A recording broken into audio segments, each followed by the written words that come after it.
Okay, so I'm real uncomfortable talking on video in general, despite what you might see of me or hear from me in other channels that I have or am on or whatever. Interviews, my music, stuff like that. But so in this one I'll be a little bit more vocal. Because I noticed in the last video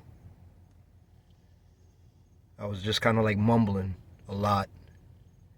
Okay, so this is part two of this valve body. I'm kind of understanding why most people don't make videos where they show that they've taken off the bottom, because there's like really nothing to see. It's just more chambering from the top. Kind of like this reminds me of, say, like a sewer in a city where everything comes down from the top and ends up in the bottom.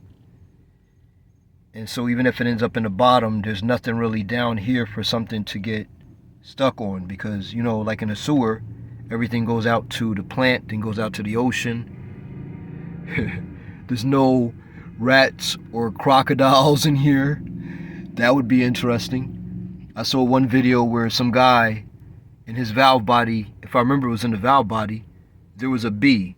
Like, how did a BA get into his transmission and then, you know, B get inside the whatchamacallit, the valve body? Okay, so I guess, you know, just like I said, I want to get all these different views so I can see it later to look for cracks and things. And try not to put my fingers in the way of the camera. And so if you as the viewer can see anything, you can let me know, like, hey, bro, you didn't see this thing right here or that thing right there. And so it's difficult for me to get a side shot of the where the valves go in, as you can see.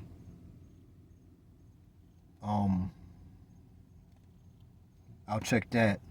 I don't think there's really anything going on from the bottom side where that happens. I looked from the top earlier.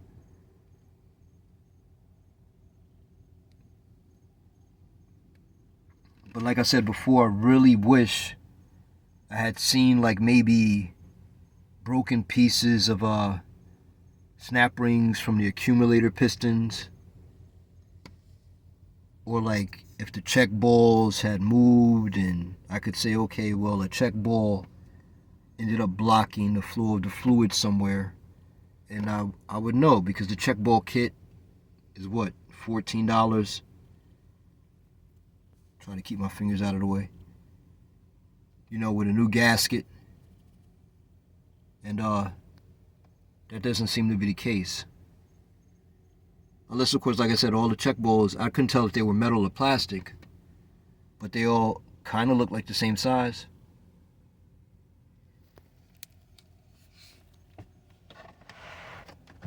And I didn't see anything broken off,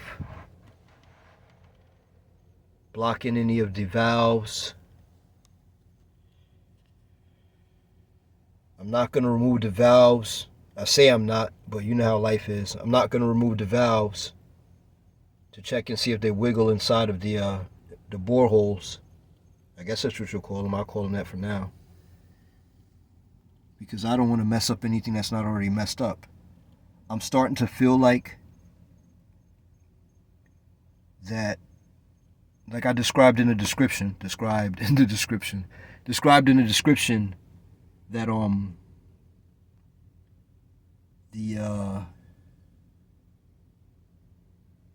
what was I going to say? I lost my train of thought.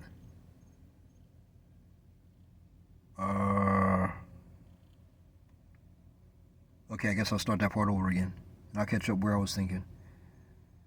I'm starting to think that it's not in the transmission at all, because, you know, when you rev it up to over 3,500, okay, this is kind of countermanding what I was trying to make, but I'll just flow through with it.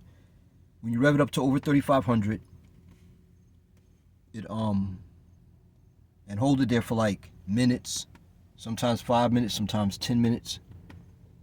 All of a sudden it will catch and the car will drive and proceed up through the gears and drive normal. Like nothing's wrong until you slow down and you drop down to say just under 25. And I think that's like second gear. And then if you try to give it gas again, it'll start slipping. And so, you know, what I used to do was slow down. Okay, originally what happened is, and I'm glad I'm kind of got on this whole train of thing because you guys need a little bit of backstory. I'm going to run out of something for you to look like because there's a lot of backstory, but I don't want to make the video long.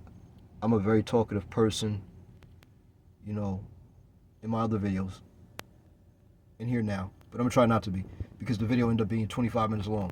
But okay, so let me give you backstory as short as I can. Originally, I slowed down.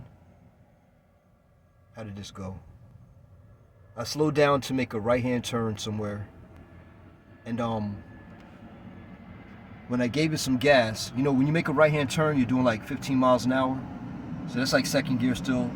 First gear, it goes into first gear around like just under 10 miles an hour. It's a police Interceptor. So I don't know if that is a difference between the regular Crown Vics with the gearing, but you know, at 15 miles an hour, you give it some gas after you made the turn, and it started slipping. And so, you know, I had cars behind me, so I was like, okay, well, I need to do something because I'm going to get rear-ended. So I put on my flashers. I was going to pull over to the side, but there was no shoulder. Slowed down. So it was in first gear around 8 miles an hour or so. And I was like, okay, I can't stop on any shoulder. There's no shoulder. What am I supposed to do here? So I said, let me see what happened if I give it gas again. So I gave it gas. And it went back up through the gears fine. So I had to go to work. So I went to work. But on the way to work, every time I slowed down to make a right or left or something like that, every time I slowed down till it dropped into second gear, basically, it would slip, and I just throw my hazards and put it back and let it drop down to first. Or if I stopped at a light, if I stopped at a light, I was fine at that point. I'm gonna just kind of back it up and hold it and then talk. I don't know if I did all four sides because I started talking and I wasn't paying attention real good. I think I did all four sides, and hopefully I did. Hopefully I went clockwise all the way. I'm starting to feel like no, I had to I had to have gone clockwise because it feels weird to go counterclockwise. Okay, so yeah, I guess did I go? Oh crap, I don't remember. Anyway, so let me just hold it here. I might just move it around back and forth because some of you probably won't even be paying any mind what I'm saying, or you could go back later on and just me moving it back and forth, maybe you'll notice something. Okay, so this is kind of hard to do. I'm not really a video recorder guy yet. One day. So this is weird, and I don't want to drop this phone because, no. And so, okay, let's see. Where was I at? So then eventually it became that first gear started slipping, like taking off from a light, and I would have to rev it up some. It would be taking off from the light slow, I'd rev it up some, and then it would catch and go up through the gears. But as soon as I got down, say below, at that point it was like, if I got down to 19 miles an hour,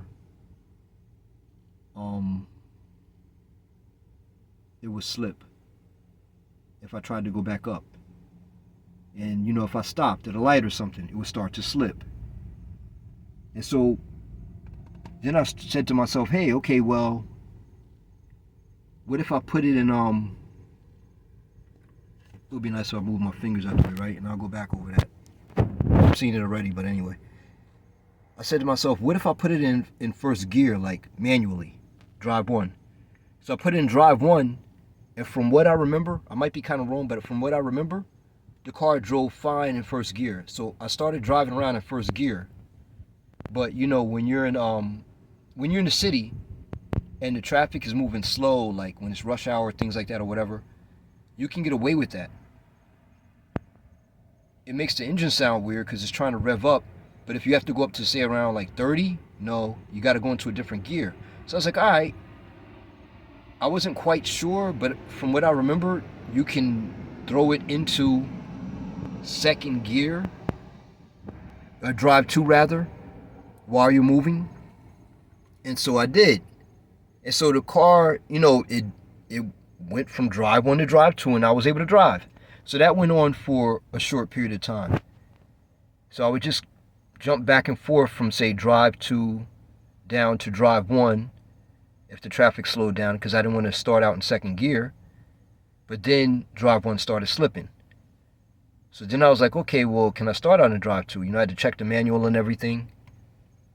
And yeah, you could put it in drive two, that's for like towing or whatever it was. I might have that backwards. Drive one is for towing and drive two is for something else, but you know what I mean.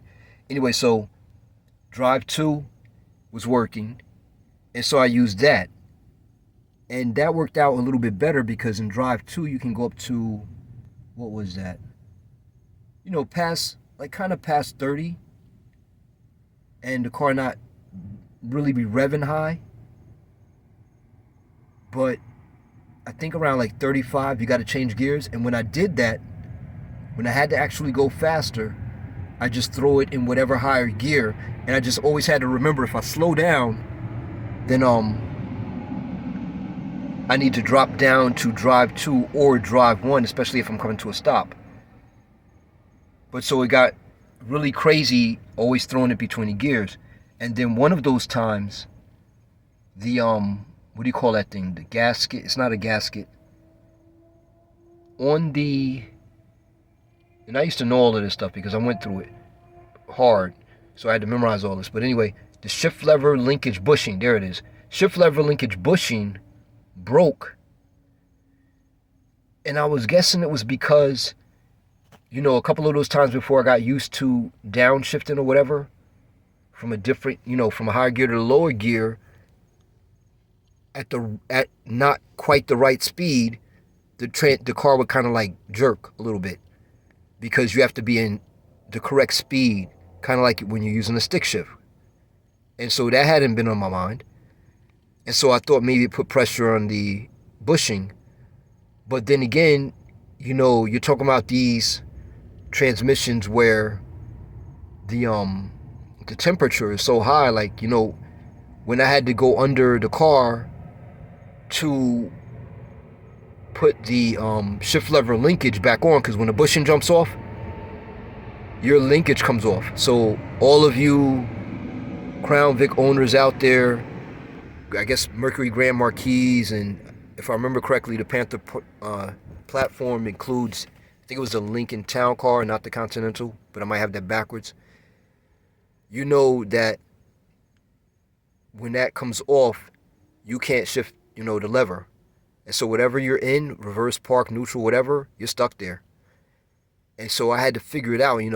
For some of you, you realize that, hey, I'm stuck. I don't know what's going on. I think the problem is inside the steering column or something like that. And then you had to figure out over time that it was underneath the car at the shift lever linkage. And what I learned to do was, if that bushing broke, you go under there. The transmission is hot. When I say hot, burn you second, third degree burn hot, because I've got two of them to prove it. And so you go under there and you figure out a way to put on some type of heat resistant glove and put that link, that rod from the steering back onto the linkage lever, and fix something there. I haven't used that word in years. Affix something there to make it hold in place so you can get somewhere safe and get a new bushing.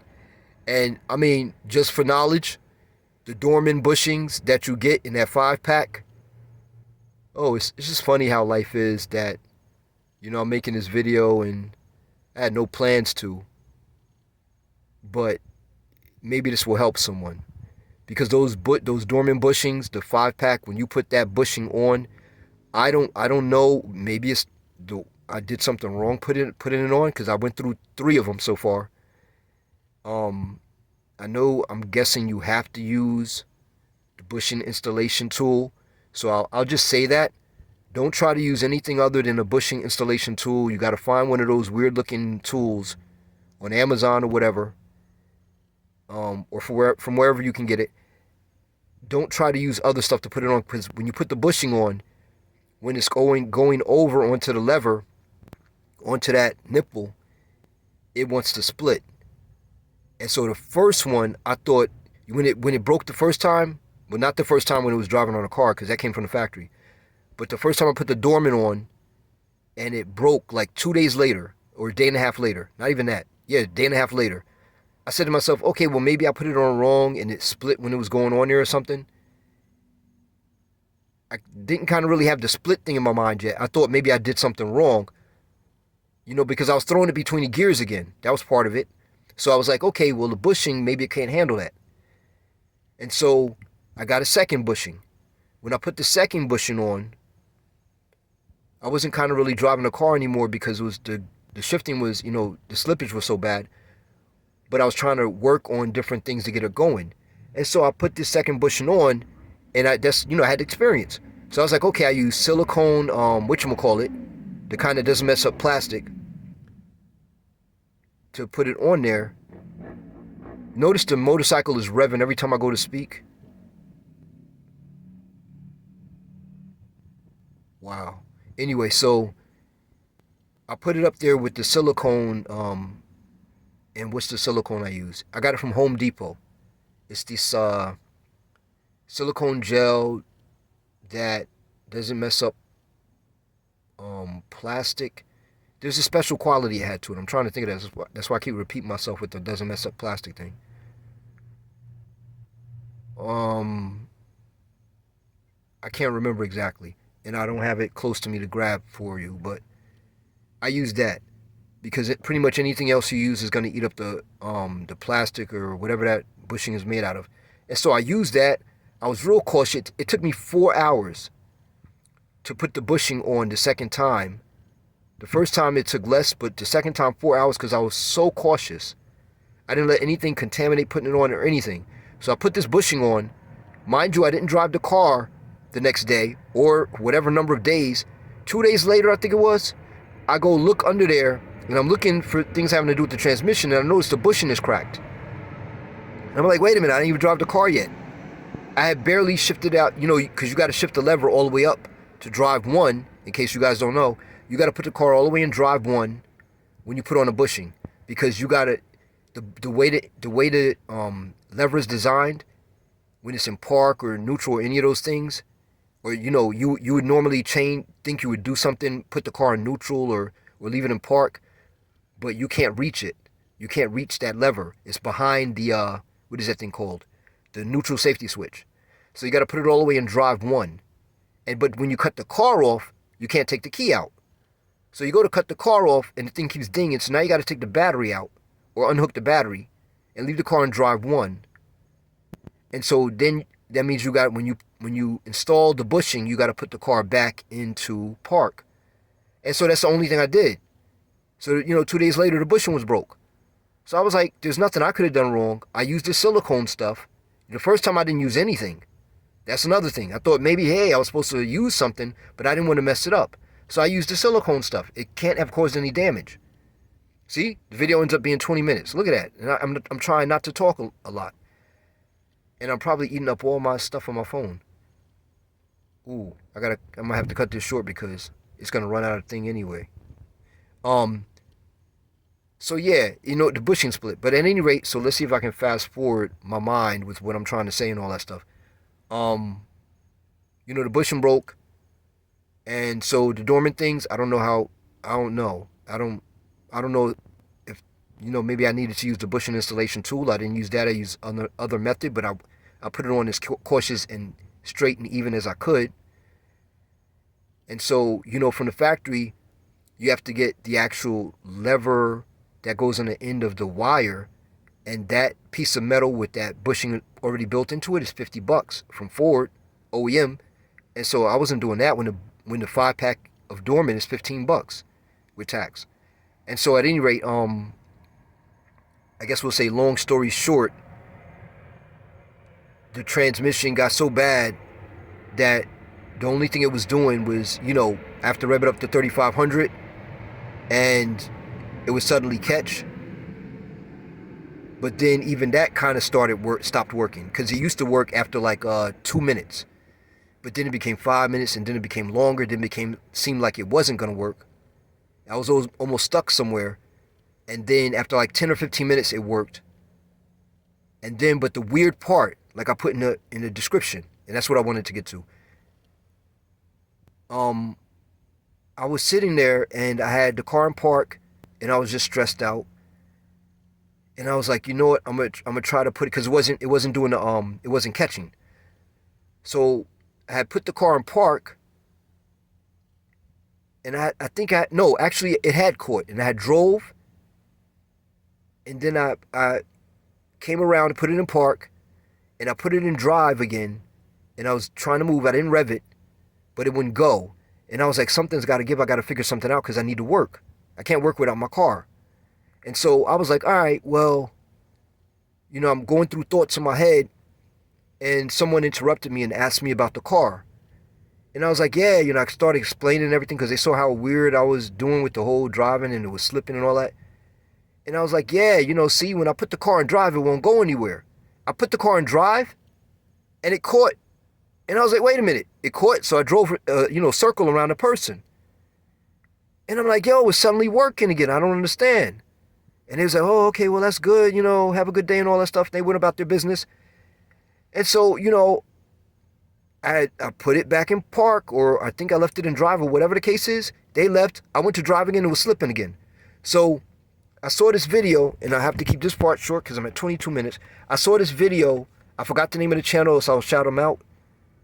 Where the guy was saying, hey, if you get a P0701 or P0702 code, those are incorrect gear ratio for gear 1 and gear 2, respectively. That is likely that your first gear drum up in the bell housing, or second gear drum, that the snap ring has broken. I think it was a snap ring, or snap ring groove has broken. And when it happens, if you race the engine for a certain length of time at a certain RPM, the piston will move forward in the drum as it builds up pressure, and then get caught in the groove of the snap ring, because the snap ring groove will have broken, the snap ring will be broken out, and normally the piston would try to go past there, but that around the edges of the piston is like rubber or whatever that is, the gasket or whatever you call that thing around it, the ring, piston ring, I don't know what you call it. Anyway, so it would get caught in the groove, and temporarily you can drive the car. When the snap ring is in there and everything's fine, I guess maybe pressure builds up some kind of normal, because there's a snap ring. I don't know, because I've never taken a transmission apart to the point where I can tell why it will work after a certain amount of time when you rev up the engine, versus if the snap ring is there and the groove is fine, why it just works normal. But that's what he said. And so that was all well and good. I had settled in my mind that maybe my snap ring groove is broken in gear 1, and didn't happen in gear 2, which I would find odd. And you would think it would be the clutch packs, but when something builds up pressure, unless we're talking about pressure building up to the point where, all of those clutch rings, I guess for each gear there's like 5 or 6 clutch rings, that there's so much pressure built up that even though they don't have any roughness on their surfaces, they're pressed together, and it's going to make the car move until the pressure subsides when you drop down the gears and the fluid backs off. And so that made sense in my mind. But then, when I was sitting there and the person was talking to me about the car, and I just put it in drive and it just went, I didn't give any time for any pressure to build up. So it's like the car was just like, whatever that's called, when your car is like acting like carry. It's funny how that's on Tubi. Shout out to Tubi TV. But carry, or whatever that thing is about the car that, runs around killing people or whatever. It's like my car had a mind of its own. Like, okay, now it wants to work. It's in front of somebody, it wants to show off and act like nothing's wrong. And so that's what I was thinking. Like, okay, well, it's not the clutch packs. It's not the snap ring groove of the drum. What the hell could it be? Now, it could be the computer. It could be the wiring. It could be the accumulator pistons, something there. They could be leaking past the accumulator pistons. It could be in a number of things. But somebody please try to explain to me why in that one instance, it only happened one time, I put it in gear and it just drove. And I've never seen a video where somebody says that happened to them. It's usually, hey, it's slipping and we got a problem here. And so that's what I find odd. Not to mention, okay, if any of you know me or know about me or you've read what this channel is, I'm a director in the Illuminati. And that's a problem in and of itself because we're trying to save the world. There's a bunch of people trying to destroy the world, just like Star Wars, destroy the universe and all that stuff. And I'm always a target. I'm always a target of any form of malevolence, be it spiritual, energy-wise, people, animals, what can go wrong, will go wrong, Murphy's Law, any of those things always comes after me. My life is complete crap because of this. So I don't want to get all deep into the Illuminati stuff because I talk about it on so many other channels and videos that we have. And, I did this interview that had 2 sets, 6 hours and 5 hours with, I forget the name of the channel now, but, you can look it up. It says something like, Mermaid Wars, Predator Sever, Illuminati director talks on, mermaid wars and whatever stuff, whatever. You can look it up. It's on Google. But you can look it up on Google rather. Anyway, so my point being, all that malevolent energy that would happen to somebody like, that's involved with this